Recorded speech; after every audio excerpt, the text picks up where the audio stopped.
did, worked hard for 6 days and took rest on the 7th. That is the Semitic idea of God, not the Eastern idea of God. In fact, as the philosopher Yasdev Saleh pointed out in a paper published 20 years ago, the very idea of God is very, very weak in Indian tradition. In Indian philosophical tradition, we make a distinction between Ishwar and Brahma. Yeah. Ishwar is one thing, yeah. Brahma is quite another thing. So anyway, now, deeply influenced by Bhartarari's take on language, one of the most influential philosophers of 20th century, Derrida, who passed away a couple of years ago, 5 or 7 years ago, he pointed out that there is nothing outside the text. This statement of Derrida has been misunderstood a lot. It has been misunderstood to mean that there is nothing outside the language, there is no society, no history, no political situation, nothing. No, Derrida did not mean that. If you go through his book, Grammatology, Derrida meant something quite different, and that is most fundamental and radical statement if you understand that Derrida was situated in Semitic tradition of thought. He was making that statement in that tradition where it was taken as one of the most radical statements, because Derrida was saying language has not been created by an outside metaphysical agent. There is nothing outside the text. Text itself is God. No God has created language. So there is no beginning and end of language. You just cannot point out a particular historical moment that here at this particular time God gave the language, then took it away, converted it into so many tongues and all that. You just cannot do that. In that sense, this statement, and Derrida is deeply influenced by Bhartarari. So this statement actually has tremendous philosophical implications. It forced people in Europe to rethink their whole idea of God. And therefore, reflection on Shabd, reflection on language can actually lead to rethink or to re-articulate the very idea of God and humankind. Now, finally, the question which I raised at the beginning, and as I told you, the title of the talk decided by myself only was the name of the rose. And I'm not going to explain that to you. It's for you to think about it, what this title implies. I can only remind you that it's a famous, almost too famous a quotation from Shakespeare. What is there in a name? The rose will smell as sweet by any other name. And as a matter of fact, just to inform you, in a kind of contradiction to this statement, Umberto Eco wrote a novel. In 1982 it was published, 600-page thick novel. And I would again recommend, please go through it. It is one of the most important novels written in 20th century at least. Name of the Rose, that is the name of the novel. And it's actually a murder mystery. In 600 pages, at least 6 murders take place. And someone is looking into the motives and looking for the murderer. And the name of the rose is the name of the novel. Eco nowhere mentions Shakespeare. But anybody having a sense of European literature would realize that Eco is saying something to the effect that it makes a lot of difference. There is a lot in the name. Even if rose smells the same way by any other name, things will change if you were to call rose by some other name. I'm not going into that deliberately. I would like you to reflect on this. Finally, why did I choose this topic? Why I wanted to reflect on words or word?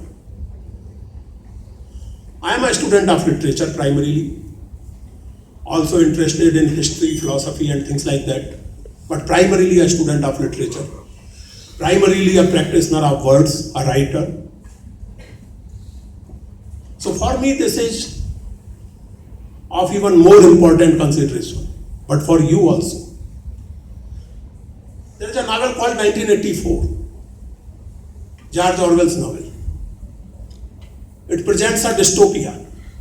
It was written in 1948, was published in 1949, and the title of the novel is 1984. It's a novel about a state, about a society called Oceania, in which Big Brother is watching you always. Whatever you do, there are closed circuit TV cameras keeping a watch on you. So the motto of the state is Big Brother is watching you. If you read English literature or even newspapers in English or even in other languages, Orwellian phrases have become part of everyday speech. Big Brother has become a phrase in everyday speech. This is a phrase coined by Orwell or George Orwell. So Big Brother is watching you. The motto of that state is war is peace, ignorance is strength, freedom is slavery. And anybody doubting these equations is the enemy of the people.